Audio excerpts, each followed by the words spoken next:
நான் வந்து வெண்பட்டுக்கூடு இளம் பட்டுப்புழு வளர்ப்பு மையம் வச்சு நடத்தி வர்றேன். 15 வருஷமாக வச்சு நடத்தி வந்து கொண்டிருக்கிறேன். இப்போ வந்து அடுத்த தொழிலை விட இது வந்து ரொம்ப பெஸ்ட்டாக இருக்குது. நான் படித்து போட்டு இந்த பிகாம் படிச்சிருக்கேன். நான் ஒரு பட்டதாரி. என் ஒய்ஃபும் படிச்சிருக்கிறேன். அவர் 2 பேரும் சேர்ந்து கூட ஃபேமிலி அண்ணனும் பிபிஎம் படிச்சிருக்கிறா. அப்படி அவங்களும் எல்லாம் சேர்ந்து தான் இந்த தொழிலை 15 வருஷமாக நடத்தி வர்றேன். எல்லா தொழிலை விட இது வந்து நல்லா வெண்பட்டுக்கூடு வந்து நல்லா போயிட்டு இருக்குது.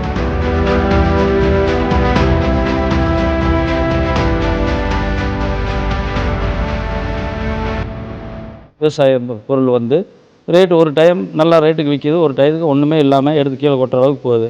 இது வந்து நல்ல முறையாக நல்லா போயிட்டு இருக்குது. இது வந்து 500 ரூபாய்க்கு கீழே இல்லாமல் நல்ல ரேட்டுக்கு 800 1000 வரையிலமெல்லாம் விற்றுட்டு இருக்குது. இது நம்மளுக்கு 600 to 700 விற்றுதுன்னா விவசாயிகளுக்கு நல்ல ஒரு பெனிஃபிட்டு. இப்போ வந்து வெண்பட்டுக்கூடு வந்து நல்ல முறையில் போகிறதுனால இங்கே உடுமலை வட்டா பொள்ளாச்சி பழனி இந்த ஏரியாமே எல்லாமே வந்து வெண்பட்டுக்கூடு தான் வைக்கிறாங்க. அதுக்காக வந்து விதை முட்டை வந்து நாங்கள் வந்து கிருஷ்ணகிரியில் போய் ஒசூரோ மைசூரோ 2 சிஎஸ்பியில் 2 பக்கம் எங்கே வேணாலும் வாங்குவோம்.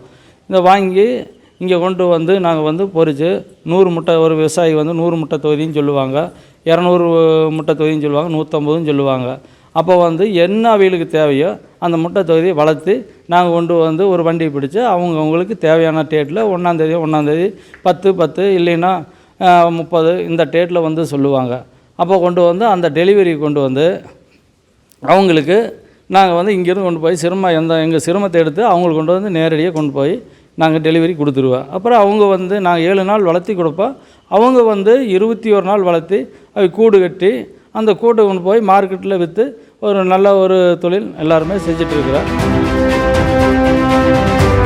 சிஎஸ்பி ஆஃபீஸில் சொல்லி நாங்கள் ஒரு லைசன்ஸ் எடுத்து நாங்களே வந்து WA கிரனேஜ்னு சொல்லி போட்டு நாங்கள் முட்டை தயார் பண்ணி நாங்கள் வந்து தொழில் இந்த தொழிலும் வந்து நாங்களே முட்டையும் எடுத்து நாங்களே வந்து முட்டை பொறிப்பு பண்ணி நாங்கள் வந்து இப்போ கொடுத்துட்டு இருக்கிறோம். இது வந்து கவர்மெண்ட்டோட லைசன்ஸில் வாங்கித்தான் நாங்கள் வந்து இந்த தொழில் செஞ்சிட்ருக்கிறோம். மற்றது வந்து எப்படின்னா இதுக்கு வந்து பெரிய புழுவுக்குனா MR2 V1 G2 G4 இந்த மாதிரி செடி வளர்த்தி அவங்க பெரிய புழு வளர்த்தலாம். இளம்புழு வளர்த்துறதுக்கு தேவையானது வந்து G2ங்கிற ஒரு நல்ல ஒரு ரகமான ஒரு செடி தயார் பண்ணி கொடுத்துருக்குறாங்க. அதை மூலிமா வந்து G2 வந்து நாங்கள் பூரா 10 ஏக்கரை வந்து நடவு போட்டிருக்கிறோம். இதில் வந்து எப்படின்னா ஒரு மனை வந்து அமைச்சு ஒரு தளவாடங்கள் வாங்கி ஜென்ரேட்டர் வாங்கி ஒரு மிஷினு எல்லாம் A to Z எல்லாம் வந்து வாங்கி எல்லாம் செய்யும்போது ஒரு 25 lakhs வந்து ஒரு செட்டு வந்து அமைக்கிறதுக்கு வந்துடுது. அதுபோக வந்து எங்களுக்கு இந்த தொழில் செய்யணும்னா ஒரு 10 ஏக்கர் நிலத்தில் தான் வந்து இந்த நாங்கள் வந்து வந்து மல்பெரி நடவு செஞ்சுருக்கிறோம். இந்த மல்பெரி நடவு வந்து கம்மியான செடியெல்லாம் இருந்தால் பத்தாது. 10 ஏக்கர் தலையிற வேணும். செட்டு வந்து ஒரு 25 lakhs இருந்தால் தான் பூரா ஜாமானை வாங்கி A to Z எல்லாமே வந்து நாங்கள் வந்து செய்ய முடியும். நாங்கள் வந்து 10 நாளைக்கு ஒரு முறை வந்து வளர்த்தி அவங்களுக்கு வந்து எந்தெந்த விவசாயிக்கு டெலிவரிக்கு இன்டர்ன் பண்ணுறாங்களோ அவங்களுக்கு நாங்கள் வந்து கொடுத்துருவோம். அது தரமாகவும் நல்ல ஒரு புழு வந்து நாங்கள் வளர்த்தி கொடுக்கணும். அப்போ வந்து நாங்கள் முட்டை பொறிக்கிறப்பவும் ஆஃபீஸ்லேருந்து அதிகாரிகள் வந்து எங்கள்கிட்ட வந்து பொறிப்பு பார்த்துக்குவாங்க. 2வது வந்து பொறிக்கும் போது இடையிலையும் வந்து பார்ப்பாங்க.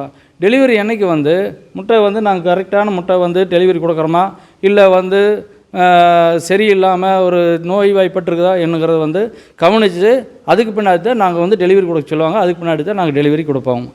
ஒரு 7 நாள் எங்கள்கிட்ட வந்து first stage second stage 2 stage முடித்து நாங்கள் புழு வளர்த்தி சுண்ணாம்பு அடித்து அவங்களுக்கு அந்த ஸ்டேஜில் கொண்டு போய் அவங்களுக்கு மனையில் கொண்டு போய் டெலிவரி கொடுத்துருவோம். அதுக்கு அடுத்தது அவங்க வந்து 3rd 4th முடித்து 5th ஸ்டேஜில் வந்து அவங்களுக்கு வந்து புழு வந்து கூடு கட்டுற தரம் வந்துடும். அந்த புழு கூடு கட்டும்போது அந்த வலையை வச்சு அந்த கூடு எடுத்துருவாங்க. கூடு வந்து அந்த ஒரு 4 நாள் கூடு வலை வச்ச முன்னாடி கூடு எடுத்து மொத்தம் அவங்க வந்து 21 நாள் வளர்த்தி அதுக்கு பின்னாடி அவங்க வந்து மார்க்கெட்டுக்கு கொண்டு போய் அந்த கூட்டை கொண்டு போய் ராம்நகரோ இல்லை மார்க்கெட்டு உடுமலை மார்க்கெட்டோ இல்லை கோயம்புத்தூர் மார்க்கெட்டு இப்படி மார்க்கெட்டுகள்லாம் இருக்குது. அந்த மார்க்கெட்டு கொண்டு போய் அவனை வந்து எங்கே விற்கணுமோ அங்கே கொண்டு போய் மார்க்கெட்டில் விற்றுட்டு வந்துடுவாங்க. அடுத்தது வந்து இந்த படித்த பசங்க வந்து இப்போ வந்து அதிகமாக வந்து இப்போ மல்பெரி தொழிலுக்கு வேலையை விட்டுட்டும் கூட வந்து இந்த தொழிலுக்கு வந்துடுறாங்க. இந்த தொழில் வந்து நல்ல ஒரு லாபகரமான தொழிலாக இருக்குங்காட்டி எந்த ஒரு விவசாயிகளாக இருந்தாலும் ஒரு மகன் வந்து வேலைக்கு போகிறத விட இங்கே நம்மக்கிட்டேயே இருந்தால் மாதத்தில் 1 லட்சம் 2 லட்சம் இப்படி சம்பாதிக்கிற அளவுக்கு காடு தோட்டம் வச்சுருக்கிறதா அதில் வந்து இந்த வேறு விவசாயியை விட இந்த மல்பெரியில் வந்து நல்ல லாபம் வருது. அதோட வந்து மல்பெரி தான் எல்லாருமே அதிகமாக வந்து விரும்பி இந்த கோயம்புத்தூர், இந்த உடுமலை, பொள்ளாச்சி, பழனி, ஈரோடு, இந்த எல்லா சுல்தான்பேட்டை, குடிமங்கலம் எல்லா ஏரியாவே வந்து அதிகமாக வந்து செடி நடவு போட்டு இப்போ வந்து மல்பெரி தொழில் நல்ல முறையை நடத்திட்டு இருக்கிறாங்க. இதுக்கு வந்து அதிகாரியாக எல்லாருமே வந்து ஒத்துழைப்பு கொடுத்து நல்லபடியாக போயிட்டுருக்கு.